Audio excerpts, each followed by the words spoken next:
Hola amigos, ¿cómo están? El día de hoy quiero compartirles este tema que es muy chocante en realidad porque me estoy yendo contra todo el sistema microbiológico que actualmente se estudia en las universidades y que se gesta pues para tener una concepción sobre la culpabilidad de muchos microorganismos en las enfermedades. Bien, esto es todo lo contrario a esa postura, ya que el día de hoy incluso vamos a relacionar lo que es el hormus con los biones, con los virus, con los simbiontes, con lo que son los organismos pleomórficos, las somátides, microcimas y protitos. Bien, para conocer qué significan estos términos y a dónde nos llevan esas pequeñas expresiones de vida que son microscópicas pero que no pueden ser vistos a la clara luz clara y tienen que ser expuestas a través de un microscopio de campo oscuro, pues bien, primero tenemos que tener una preconcepción y es poder diferenciar qué es el sistema inmunológico o es un sistema de simbiosis. Vamos a diferenciarlo ahora. Entonces, en estos primeros puntos, pues lo primero que tenemos que reconsiderar es la teoría de Anthony Béchamp, como lo hemos estado haciendo en varios otros videos, quien para mí, pues este personaje siempre ha defendido una postura de una medicina de la salud. Entonces, este personaje lo que va a hacer es, pues, va a observar los elementos más pequeñitos de la vida como agentes que van a tener una tendencia hacia el restablecimiento del equilibrio biológico, donde se manifiestan o donde se comienzan a conformar lo que son los microorganismos polimórficos. ¿Qué quiere decir esto? Que son pequeños microorganismos que tienen todo el potencial para cambiar su forma, para tener diferentes tipos de formas según el entorno o el terreno en donde estos están desarrollándose. Entonces, se dice que según Anthony Béchamp, pues de que esas somátides, como le conocía, que también son conocidos en la actualidad como microcimas o como simbiontes, netamente que tienen ese complejo de simbiosis en realidad o esa actitud, pues son, por así decirlo, las piezas de ensamblaje para organismos microscópicos que dan origen a la vida, tales como las células, los virus, las bacterias, los parásitos, los hongos, y este complejo microcósmico va a dar origen incluso a macrocósmico, que serían los órganos complejos, los organismos, los seres vivos en sí. Y bien, ¿de dónde sale este detalle así de esta preconcepción? Pues para la medicina alopática, la medicina que tenemos actualmente, la científica, entre comillas, pues está basada en la teoría de la evolución de Darwin, que es una teoría que está relacionada en torno al antagonismo y al azar. La teoría de la evolución de Lamarck se basa en un complejo de adaptación y un complejo de simbiosis, es decir, en un restablecimiento de un entorno equilibrado donde se puede vivir en armonía. Bien, Pasteur, por ejemplo, creía que los gérmenes nunca cambian de forma y esto causa las enfermedades. Pero Béchamp, su rival, creía que los gérmenes cambian y se adaptan al terreno circundante. Usando las filosofías de Pasteur y de Darwin, es que la medicina moderna al día de hoy pues forma se ingenia la forma de atacar o de matar al germen, a los microorganismos. Sin embargo, por otro lado, pues utilizando la filosofía del pleomorfismo de Béchamp, debemos tratar de estabilizar el terreno para que el germen pues no tenga un estado simbiótico anormal. Es decir, Béchamp estaba basado en que el terreno debería ser propicio para que el germen pueda desarrollarse de forma totalmente equilibrada. Entonces, es debido a la teoría de Pasteur en sí, que se interpreta como un sistema defensivo, pero a la luz de las nuevas investigaciones, pues tenemos un sistema de limpieza y reciclaje, que aprovecha la energía vital para poder regular la convivencia, es decir, que se mantenga un equilibrio entre los microorganismos que viven con nosotros, que viven en torno a nuestra sangre, en nuestro medio interno. Es como un sistema de hospitalidad en sí. Y esto es claro y lógico en realidad, pues de no ser así, pues no tendría sentido que la vida se hubiese impulsado desde la cooperación entre microbios hasta el punto de convertirse en parte de nuestro ser. Al mismo tiempo, esto nos va a dotar de armas para exterminarlos, pues sería algo ilógico en realidad. Entonces, la evolución se ha ocupado de desarrollar herramientas biológicas que nos sirvan para regular y mantener la colaboración de esos simbiontes, de esos microorganismos. Y estas herramientas son las que han sido mal interpretadas como un sistema defensivo por los prejuicios que ha tenido la medicina desde el punto de vista de Pasteur. Entonces, los últimos estudios publicados, por ejemplo, en el año 2013, en el Anual de Biología Humana, calcularon que nuestro cuerpo pues, posee una cantidad de 3.72 por 10 a la exponencial 13, que son muchos ceros, y esto quiere decir que son unos 37 billones de células que viven en nuestro organismo. Y bien, de esas células, o sea, de todo lo que nos comprende, el 1% muere a diario constantemente, que es un aproximado de unos 372 mil millones de estas células están constantemente tratando de ser repuestas mediante la división celular. Parte de los restos de esas células que mueren pasan a un sistema de reciclaje. Bien, y el resto pues termina siendo eliminado. Tal cual como se gestiona o como se debería de gestionar la basura en una ciudad. Una parte debe ser reciclada y la otra parte debe ser procesada hacia un vertedero. Y esto es fundamental, tanto para la salud medioambiental como para la salud humana. Y en este caso, pues para las células es indispensable eliminar la basura, eliminar las toxinas. Por esta razón es que nosotros o la medicina alopática lo que ha hecho es confundir los elementos que procesan esa basura en nuestro cuerpo como que si fueran especie de bueno, lo verdadero es de que serían como especie de barrenderos que están con sus escobas toda la noche pasándose por todas las calles limpiando las calles de la ciudad. Y la medicina oficial los ha confundido a estos con miembros del ejército que van con sus rifles y están atacando a todo lado. Entonces, como que estuvieran desplegándose por todas las calles con fusiles, con tanques. Por todas las calles de nuestro cuerpo, que serían propiamente nuestras venas, nuestro sistema biológico plasmático. Y en realidad no es así, no es un medio de ataque, sino es una labor de reciclaje y limpieza celular en su totalidad. Ya que el cuerpo físico ha sido creado durante eones por gérmenes que se han organizado y que están en constante trabajo juntos como una unidad, como una integración, como si fueran una especie de medusa, por ejemplo. Y bueno, por cada célula de nuestro cuerpo viven al menos unas 10 bacterias y unos 100 virus, por así decirlo, o sea, en esa proporción aproximadamente. Por ejemplo, los revestimientos de todo el tramo de nuestros intestinos son en realidad gérmenes, son microorganismos que están organizándose y que trabajan en armonía, dando o acogiendo de alguna forma hospitalidad a organismos que ingresan del exterior, donde son reducidos o son compactados, son reciclados y muchos de ellos son asimilados, son aprovechados en realidad. Entonces, cuanto más cambia el terreno, cambia la química y el pH del terreno. Las células de la mucosa, por ejemplo, de nuestro medio interno, lo que hacen es recubrir los intestinos, y esto permite de que se cambie constantemente pues, de forma y que se comience a autorrevestir nuestro propio tracto digestivo en realidad.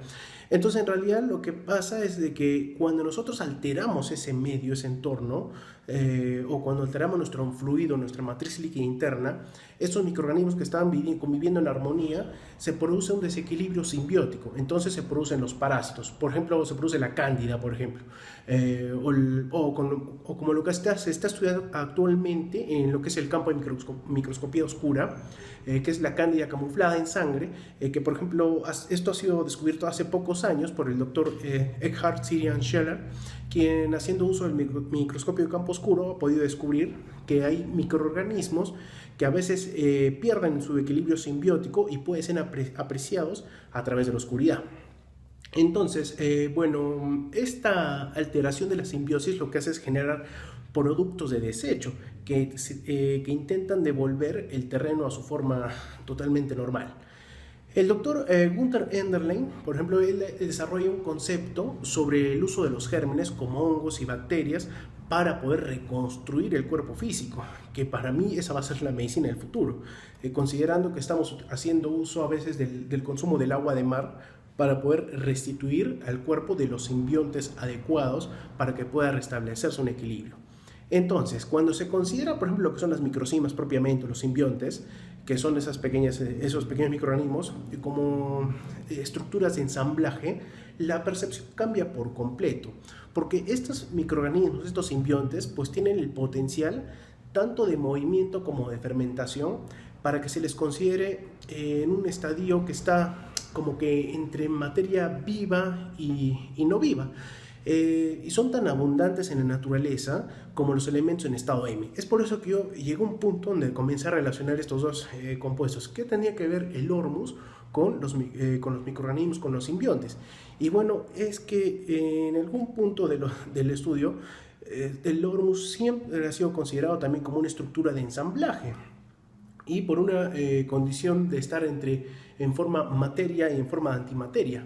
Recordemos que el hormus, por ejemplo, es un compuesto de coloides que está en un estado microcluster, es un estado M, es un gas en estado nanosólido, también se le podría decir, como se le termina determinando como GANs o como EMOT, elementos monoatómicos orbitalmente transpuestos. O sea, todas esas connotaciones van de acuerdo a sus propiedades. Entonces, ¿a qué iría resumido esto? Al hecho de que los fotones, que son al ser partículas semimateriales de luz, son los cimientos de las estructuras en estado hormus, por lo cual pulsa el flujo energético de la vida. Los simbiontes, las microcimas, las somátides, los biones, los virus, etc., están sumergidos en el mismo programa fotónico, los cuales van a comenzar a representar lo que es la manifestación sólida de las partículas, de la propia creación. Entonces, debemos mantener esa dinámica que va a formarnos, va a mantenernos en un estadio simbiótico totalmente sano, para poder influir en nosotros mentalmente sobre esa predisposición, sobre esa información, sobre esos pulsos de luz. Nosotros debemos basar nuestra salud en un hábito de tres terrenos, por ejemplo. Siempre a nivel biológico, y considerar el agua de mar como una matriz biológica de la vida. El terreno electromagnético, donde yo hago hincapié en que se haga uso del hormus, y el terreno emocional, que sería el más importante, porque mientras el biológico y el electromagnético estarían diseñados para modular o para modular nuestra manifestación física, el sentido de las emociones a nivel de ese campo es el software, es lo que programa, y eso está instalado pues en nuestra propia alma. Es por eso que debemos conocer esos aspectos, lo que es los bloqueos que pueden existir a nivel emocional, a nivel físico y a nivel biológico. Entonces, por esa razón, para hablar de lo que son los microbios, debemos de conocer los precursores de la vida, que serían en esencia esos simbiontes, esas microcimas, que Antoine Béchamp, pues descubrió que fueran como una especie de gránulos que tienen el poder de moverse y que eran más pequeños que cualquier micrófito, considerando entre un estadio intermedio entre la vida y la no vida, siempre relacionado, como le digo, a esos coloides del hormus, así que pudieron haber o pueden ser expuestos netamente en un microscopio de campo oscuro. Bien, es pues que las microcimas siguen ahí después de la muerte. ¿Por qué? Porque son paquetes de información. Son paquetes de información biológica que lo que hacen es crear microorganismos, crean vida, crean a las bacterias, crean a las mitocondrias, crean estructuras más complejas y crean a las mismas células y organismos complejos. Entonces, por ejemplo, he tenido la oportunidad de estarme cuestionando esto día a día. Y bueno, cuando aprendí a preparar las cervezas, cuando aprendí a preparar mi hidromiel, me di cuenta de que esta vida microscópica se puede atraer del vacío. Que bueno, si es que consideramos un poco el vacío, pues el aire en sí. Y estos organismos pues tienen ese potencial de fermentación, de la síntesis del alcohol. Entonces, por ejemplo, la miel natural o tiene ya sus propios microorganismos que a veces permanecen un poco inactivos porque están en un medio totalmente controlado. Pero ¿qué pasa si nosotros le agregamos una dilución, si le agregamos agua? Esos microorganismos pueden tener el potencial para reactivarse, como las levaduras que presentan, las levaduras que están en la cerveza natural, las levaduras que están en la chicha de jora, las levaduras que están en el hidromiel, en diferentes tipos de fermentos. Son vidas, son simbiontes, son microorganismos que tienen ese potencial de energizar, de dinamizarse con su entorno y producir una bebida en esencia, que es el alcohol. Entonces, observé que esto generaba, las mismas diluciones para preparar fermentos, lo que hace es generar un entorno propicio para el desarrollo de microorganismos que después lo vas a aprovechar. Entonces, esta producción simbiótica del alcohol me abrió los ojos porque me di cuenta, dije, o sea, todo está afuera con vida y nosotros, por ende, también vivimos en simbiosis con todo un entorno lleno de vida.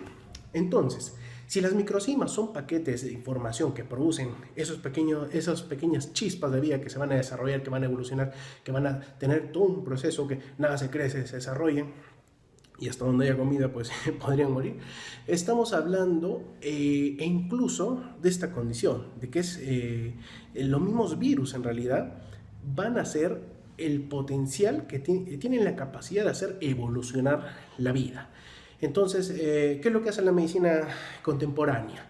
Destruir la vida con antibióticos, con vacunas o etcétera, es como pretender destruir todos los animales e insectos o hongos de la selva.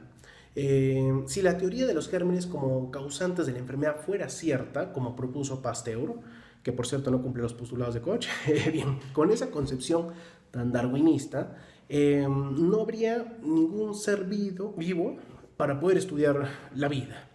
Entonces, al atacar el propio cuerpo indiscriminadamente, estamos perdiendo nuestro propio complejo simbiótico, nuestro propio sistema de vida, nuestro sistema autónomo. Bien, bueno, aquí les voy a dejar un esquemita donde podemos, de repente también lo voy a narrar un poco aquí, donde podemos comparar la teoría microbiana del monomorfismo de Pasteur contra la teoría de celular pleomórfica de Anthony Béchamp, donde se nos dice: teoría microbiana de Pasteur. Vamos a poner Pasteur, Béchamp. Las enfermedades, según Pasteur, provienen de los microorganismos que vienen de afuera del cuerpo. Béchamp, ¿qué dice al respecto? Las enfermedades provienen de los microorganismos que están en el interior de las células de nuestro cuerpo. Pasteur, por otro lado, Pasteur dice: debemos luchar contra los microorganismos. Béchamp dice: estos microorganismos cumplen funciones de constitución y asistencia en procesos metabólicos. Pasteur nos dice: la función de los microorganismos es constante, mientras nos dice Anthony Béchamp: la función de los microorganismos cambia cuando el cuerpo muere o sufre agresiones mecánicas o químicas. Pasteur: las formas y colores de los microorganismos son constantes. Anthony Béchamp: los microorganismos cambian sus formas y colores en relación al entorno, al medio. Pasteur nos dice: cada enfermedad está asociada con un microorganismo específico. Béchamp nos dice: cada enfermedad está asociada a una condición en particular, quiere decir que a un terreno biológico, a un terreno emocional. Pasteur nos dice: los microorganismos son agentes causales de la enfermedad. Béchamp nos dice: los microorganismos se convierten en patógenos cuando la salud del cuerpo se deteriora y estas condiciones generan un agente causal. Recordamos el terreno y las emociones. El terreno se prepara. ¿Qué es lo que hace el sistema? Flúor, vacunas, una sal deficiente y carente de nutrientes, una agricultura industrial empobrecida. Tenemos una infinidad de cosas que nos meten por encima y que nos mantienen desnutridos, nos mantienen dóciles, sumisos, débiles físicamente, y eso genera un entorno propicio para que se desencadene una riel, que es como preparas la gasolina para luego encender la chispa. ¿Y cómo enciendes la chispa? Proyecta miedo, pánico, por el televisor o simplemente tu estilo de vida cotidiano, las emociones que tienes a diario, que son los que programan y manifiestan las enfermedades de acuerdo a tu terreno biológico. Entonces, vamos a proseguir.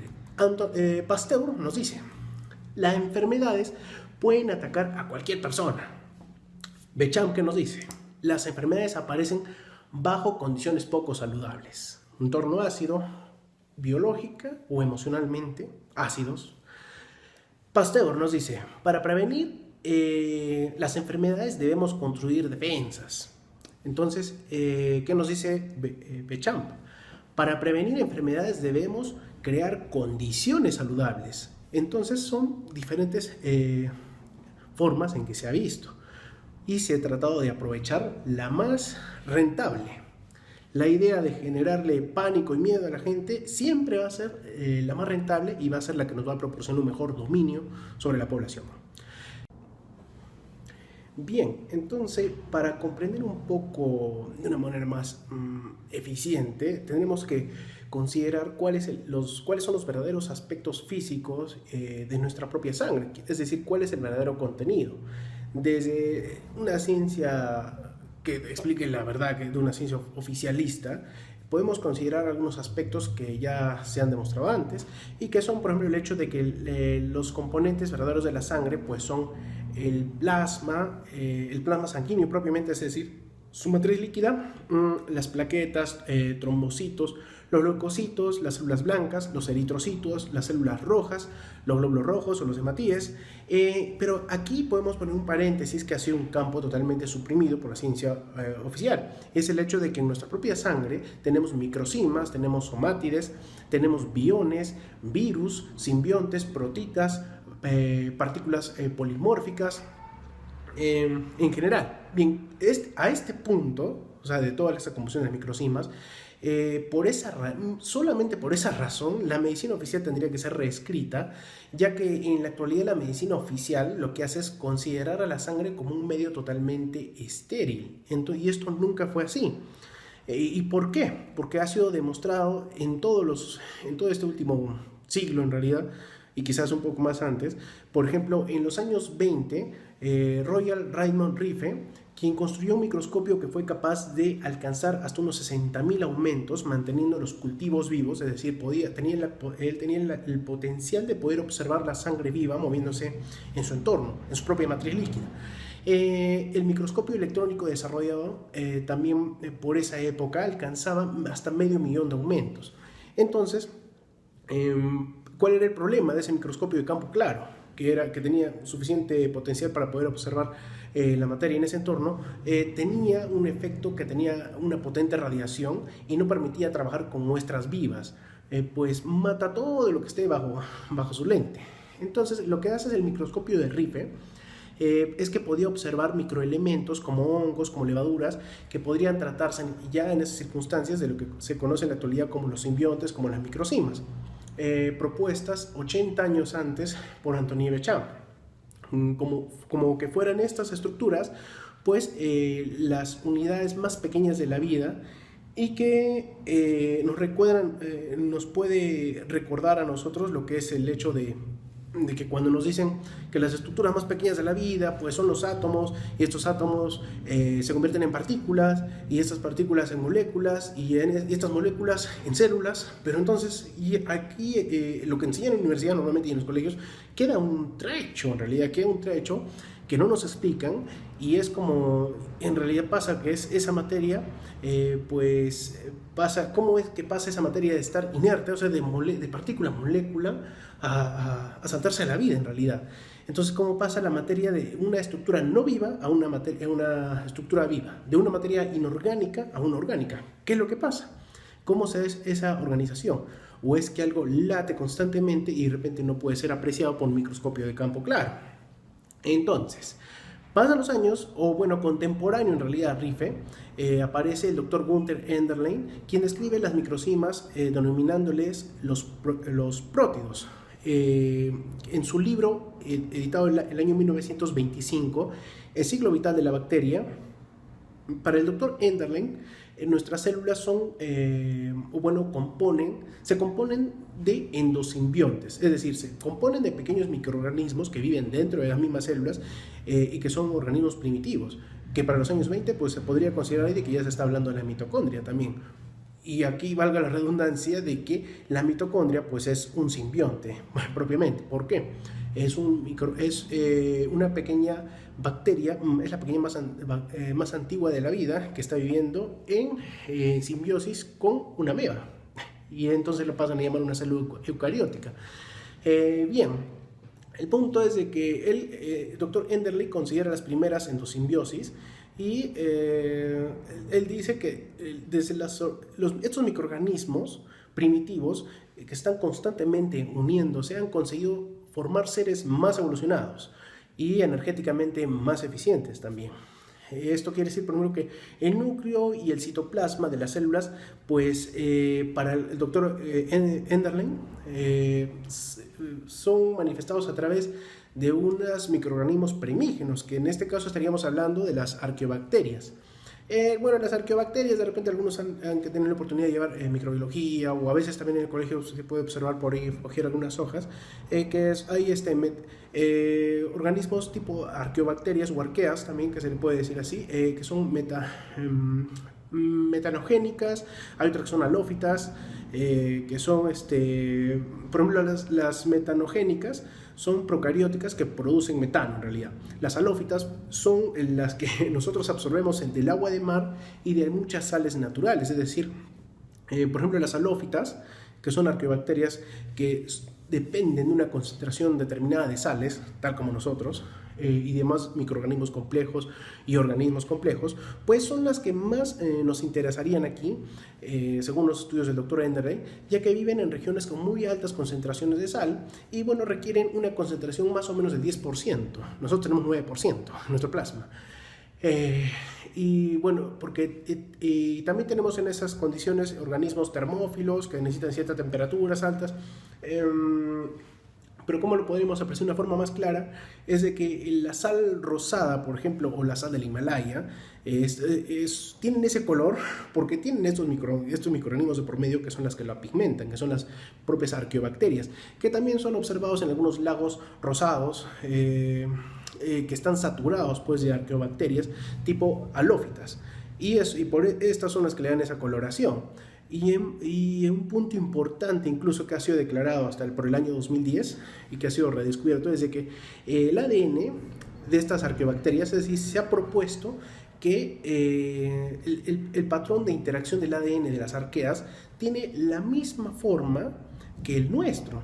Y bueno, la mayoría del anabolismo proteico que tienen estas bacterias son termoacidófilas, es decir, tienen parámetros para poderse desenvolver en medios totalmente con altas temperaturas y con unas condiciones ácidas brutales también.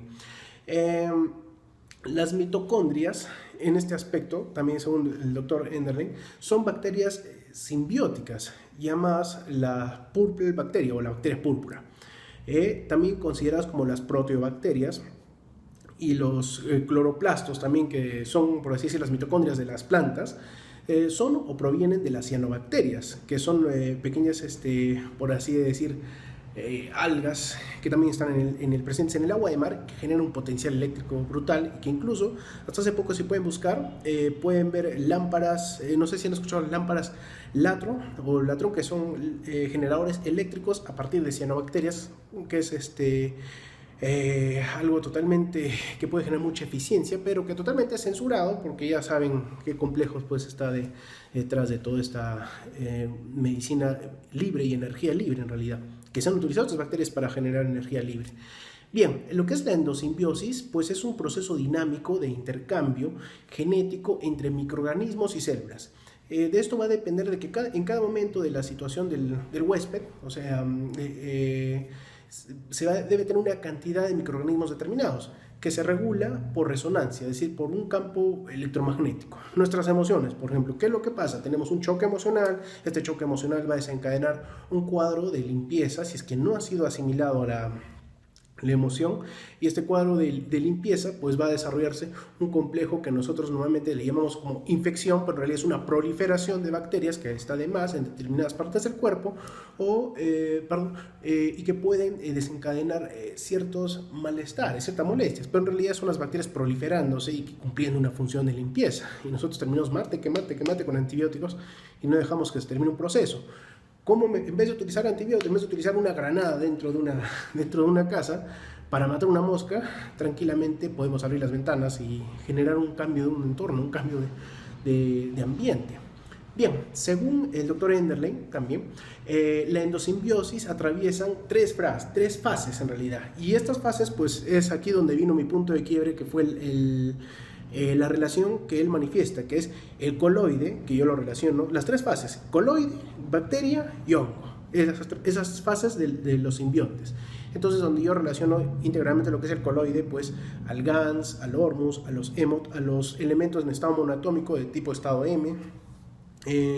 Y bien, si consideramos a los coloides como fases previas, pues estamos hablando propiamente de los biofotones, que son partículas semimateriales de luz, y son los cimientos propios pues de la vida. Para los años 30 más o menos tenemos otro autor que también redescubre el potencial que tienen esos simbiontes, esos microsimas, pero les da otro nombre. Y aquí tenemos a Wilhelm Reich, quien haya lo mismo pues en los años 30, y él le comienza a llamar a estos organismos biones. Comprueba su existencia haciendo uso de otro microscopio tipo el Richard Z. Este microscopio dispone de un doble lente inclinado que permitía un aumento hasta un 50% de los aumentos. En el caso de Reich, pues es hasta unos 5000x del potencial de aumento, basado en la tecnología del Dr. Richard. Esto fue una microscopía única en su época, y lo que permitía era una visión hasta tridimensional, que disponía de unos lentes. ¿Por qué permitía esa visión tipo tridimensional? Como vamos a poner algunos ejemplos por aquí. Porque eran lentes apocromáticos que reducen la distorsión de los colores, y lo que hacen es aportar mayor nitidez, así como un condensador de campo oscuro. Por esa razón, en la actualidad se usa la microscopía de campo oscuro para que sea estudiada toda esa cosa que solamente se mira. Es como decir, tratamos de buscar las estrellas a pleno mediodía, caminando por la calle con todo el sol, nunca vamos a ver ninguna, pero nosotros apreciamos las estrellas en la oscuridad, en la noche. Eso es lo que buscaba ese tipo de microscopía, poder apreciar qué había más allá de los glóbulos que son vistos a simple luz. Pero la ciencia oficial pues siempre se ha hecho un poco de la vista gorda sobre estas posturas. Entonces, las investigaciones que se han estado realizando por el Dr. Reich en ese tiempo, incluso lo que hacen es demostrar la inmortalidad de las microsimas. Llegó a esta conclusión, que es la siguiente, pues él manifiesta de que toda materia calentada hasta la incandescencia y expandida está constituida por vesículas de resplandor azulado, o se desintegran en vesículas de esta naturaleza. Bien, posteriormente estas vesículas se reorganizan formando amebas y otros organismos unicelulares. Esto pasaba incluso en experimentos realizados en autoclave, es decir, la esterilización en autoclave propiamente no existe, o no es posible en realidad. ¿Por qué? Bien, este resultado choca directamente con todos los conocimientos asentados en microbiología.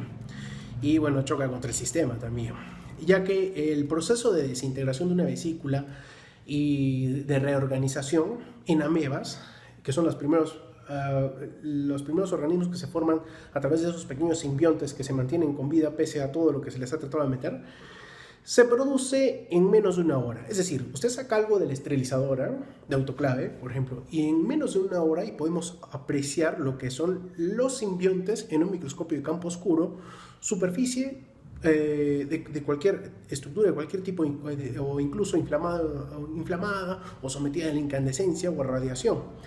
Bien, esto parece que vuelve a ser descubierto también por el doctor Gastón Naessens, por los años 60. Bien.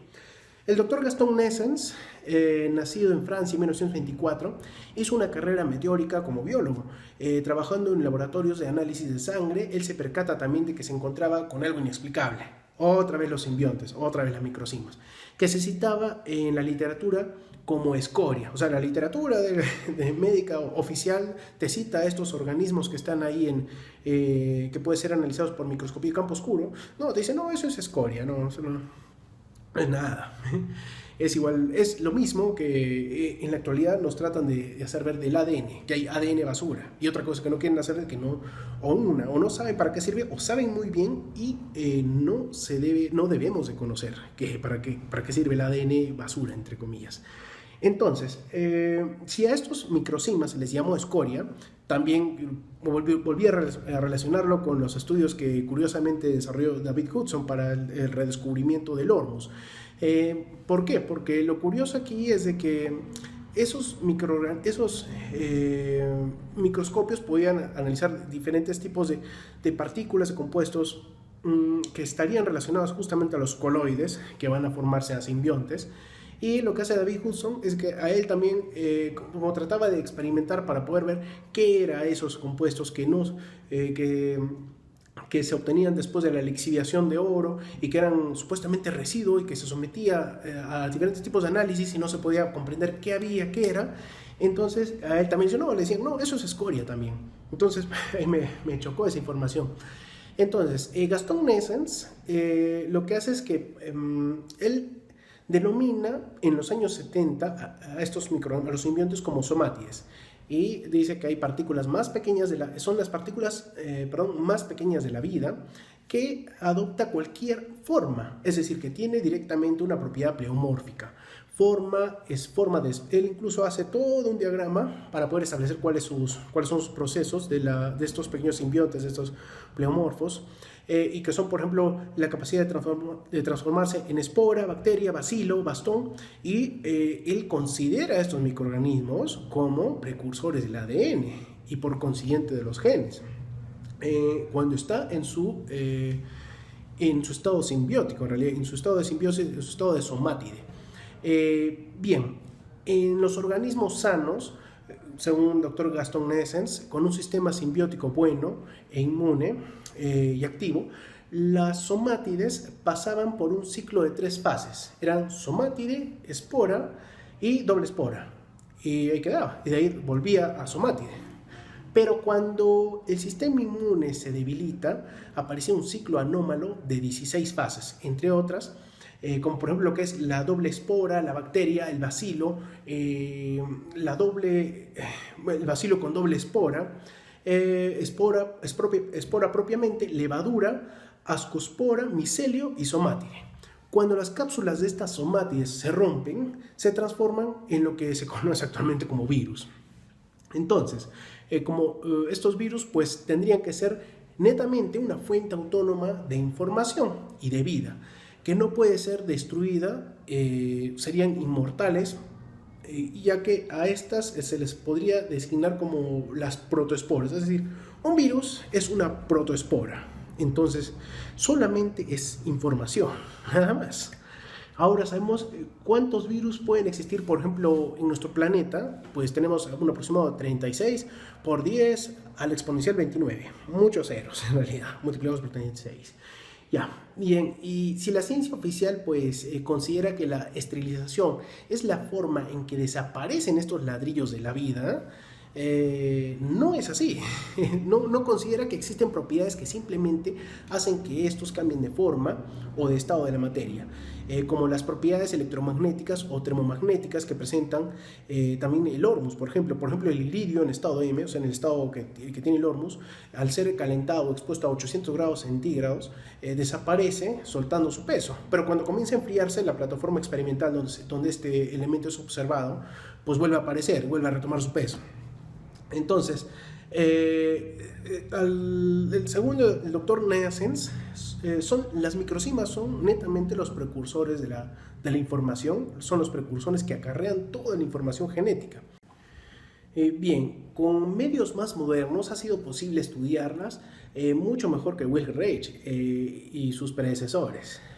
Bien, los simbiontes, las microorganismos son inmortales, pues sobreviven a temperaturas superiores a los 200 grados centígrados.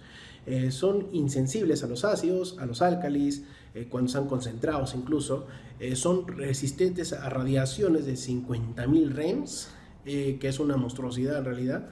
Y bueno, su dureza es similar a la de un diamante. ¿Por qué? Porque poseen una estructura totalmente fractal, lo que sugiere que es una estructura cristalina.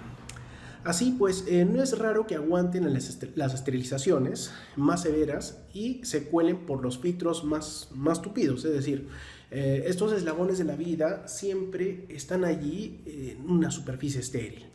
Es imposible que éstas sean destruidas, ya que rebosan de la propia información de la vida, de los propios fotones.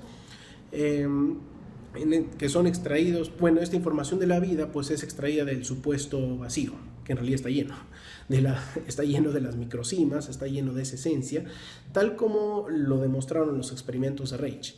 Bien, el neurobiólogo, el doctor Robert O. Young, ha estudiado también durante más de 30 años cuáles son los efectos inmediatos en la sangre humana de todos los tipos de alimentos y cuáles ayudan a mantener la sangre saludable, es decir, en un estado totalmente simbiótico.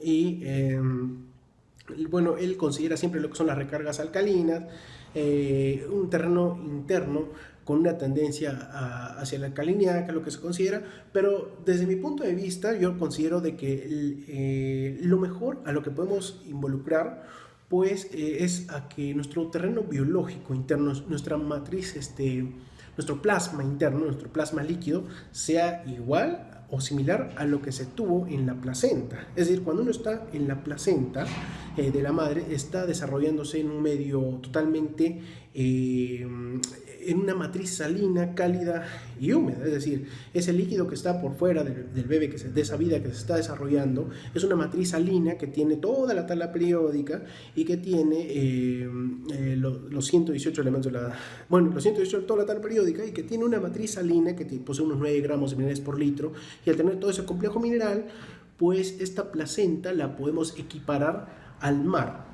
Solamente que nosotros somos organismos más pequeñitos. Mientras el mar tiene 36 gramos de minerales por litro, quizás está con esta concentración de sales, de minerales, para poder abastecer a toda la vida de la misma matriz plasmática. La única diferencia aquí es que nosotros somos organismos más pequeños, pero no, cuando hemos salido de repente nosotros del mar, nos hemos quedado con el mar de forma interna. Es por eso que el ser vivo se desarrolla en un mar también, en un mar interno. Bien, entonces esto propicia el hecho de que la razón de que nosotros mantengamos un equilibrio simbiótico es integrar un terreno interno equilibrado. Es decir, tenemos que formar nuestro propio caldo de cultivo. Y lo que hacen las somátides es que asignan y transforman rápidamente su condición de simbiosis a un terreno patógeno cuando nuestro terreno se desequilibra.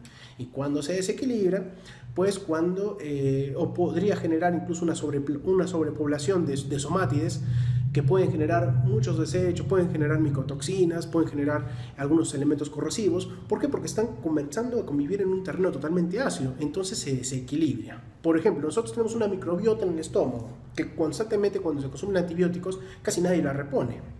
Entonces, al no reponer nuestro microbioma, que es donde se genera el mayor complejo simbiótico que está en nuestros intestinos, al consumir diferentes tipos de fármacos y químicos, nosotros vamos a estar constantemente desequilibrando esa simbiosis, y esta simbiosis va a tratar de volver a equilibrarse, tratando de generarse un entorno para que pueda existir un nuevo equilibrio. Entonces comienzan a producirse algunas micotoxinas, y esto es la razón de muchas causas de innumerables enfermedades y innumerables síntomas. Y bien, por ejemplo, volviendo un poco a lo que es el pleomorfismo, que como les comento, es un cambio de forma constante esas condiciones, esos cambios constantes, pues dificultan la clasificación. Ahora, imagínense, como les digo, los virus, por ejemplo, son protobacterias. ¿Cómo van a ser clasificados? Entonces, quizás siempre nos han engañado por ahí. O sea, porque va a limitarse a poder someterse a cualquier tipo de clasificación. Esto incluso ya le pasó a Koch, que pensó que el Vibrio cholera era un tipo específico de bacteria. Pero hay muchas especies de bacterias que tienen la misma forma que el Vibrio cholera. Por eso se le denomina por lo general coleiformes o coleiformes a tantas especies como sus subespecies, que están con el mismo potencial pleomórfico. Entonces, dependiendo de ese entorno o de ese tipo de alimento, o de temperatura, clima, estación del terreno, del medio externo, incluso la estación del año, incluso la posición de la luna, por su dinámica electromagnética, es que hay cambios de diferentes formas. Otra cosa u otro aspecto, como lo podemos considerar aquí, es que cuando morimos, por ejemplo, ¿qué hacen nuestras microcimas? ¿Qué hacen nuestros simbiontes? Se transforman. Una bacteria va a comenzar a ocuparse de lo que es la descomposición de nuestro cuerpo en sus componentes básicos, que son el carbono, el hidrógeno, el oxígeno y el nitrógeno, terminando haciendo de que estas se conviertan nuevamente en las somátidas, en las microcimas, en los biones, en simbiontes básicos, y regresen a la naturaleza otra vez. El fenómeno de estos eslabones de la vida ha sido siempre planteados a lo largo de la historia, como lo demuestran las investigaciones, bautizándolos pues con diferentes nombres dependiendo de la época en donde ha sido redescubierto, pero siempre ha sido hecho a un lado por la ciencia oficial. Nombres similares que han tenido también con diferentes perspectivas, que en definitiva es el potencial que tienen las células y las bacterias de cambiar. Por eso existen las células madre, porque si tú le pones a una célula madre un entorno con un determinado terreno, va a formar un tipo de célula, pero si tiene otro tipo de terreno, va a formar otro tipo de célula. Por ejemplo, una célula madre por esa razón se puede transformar en músculo, en tejido conectivo, en una estructura ósea. Es por su potencial cambiante. El mismo potencial tienen las bacterias. Entonces, las células, las bacterias van a cambiar su forma de acuerdo a las condiciones en que se halle, y la función que deban desempeñar también va a cambiar dependiendo del entorno en donde se halle. Según un ejemplo, por ejemplo acá del doctor Edward C. Rosenau, en el año 1916 lleva a cabo un experimento controlado en el Mayo Biological Laboratory de Rochester, Minnesota, durante el cual observó cómo estreptococos se transformaban en neumococos al alterar su medio, introduciendo materia orgánica muerta. ¿Vacunas? ¿Materia orgánica muerta? Sí. Bien, una vez revertido el cambio de bacterias, estas retornan a su forma original. Este experimento se ha repetido en otras ocasiones, constatando la transformación, por ejemplo, del cocci, de del bacilo cocci, en cocos del neumónico, o en bacilo de tifus también. Simplemente ingresando materia muerta, entonces te genera una predisposición a una metamorfosis, porque estás acondicionando un terreno. Simplemente estás poniendo información de materia muerta para que tú, con el resto de tu terreno que tienes, si que tienes una mala alimentación, una mala calidad de sal en tu dieta, si es que tienes mucho exceso de flúor, no permite que tu cuerpo asimile un mejor complejo mineral, por esa razón generas un entorno propicio para el desequilibrio simbiótico, más una vacunita, y tenemos ahí todo. Otro ejemplo aquí básico, tenemos acá lo que son, por ejemplo, lo que son los piojos, que son un parásito exclusivo de la especie humana. Es decir, si desaparece el ser humano, desaparece el piojo. Se origina por la modificación de la mitocondria al ser expuesta a un entorno ácido o un entorno citotóxico. Este entorno se pone ácido, como por ejemplo cuando lo podemos ver en niños en el colegio, cuando se dan las piojeras. Bien, un niño cuando vive un conflicto emocional de, por ejemplo, aprender a leer, cuando está comenzando a aprender a leer, o tratar de meterse algo en la cabeza nuevo, o de manifestar un resentimiento también, que un resentimiento, según la biodescodificación, se pretende o se ha considerado este pensamiento: tengo que entrar en contacto con mi cabeza. O sea, es como que acá tiene el estrés el niño cuando está aprendiendo cosas nuevas. O también se da o se manifiesta los piojos o esa acidosis a nivel del tejido plasmático que está en el cuero cabelludo. Se manifiesta esa acidosis ¿Por qué? Porque hay un cambio de un docente o de repente el niño comienza a vivir en un entorno radical, inseguro, donde el niño puede sentir mucha inseguridad, y esto pues no solo ocurre en esa circunstancia emocional, sino también cuando uno muere también. Cuando uno muere, ¿qué pasa? Se pone ácido el cuero cabelludo y comienzan a proliferar las mitocondrias que se quedan con un entorno ácido, que no tienen que comer, comienzan a transformarse y comienzan a convertirse en esos pequeños parásitos, bueno, en los piojos. Por eso pasa también cuando uno muere. Cuando uno muere, ¿qué es lo que pasa? Pasa un rato en el cadáver, pasa unas 2-3 horas ahí, y a veces está uno en el cajón mirando el cadáver, de repente por ahí comienza a mirar que están escurriéndose los piojos por ahí. Y es cuando se comenta o se dice de que ya le ha entrado la piojera al cadáver. Bien, es porque se llena de piojos porque el entorno ya modificó, ya se puso ácido el cuero cabelludo. Entonces, al tornarse ácido, las mismas mitocondrias se transforman, buscan comida y como hay un desequilibrio simbiótico, proliferan. Y es la modificación de la mitocondria que ha cambiado su conducta para poder sobrevivir.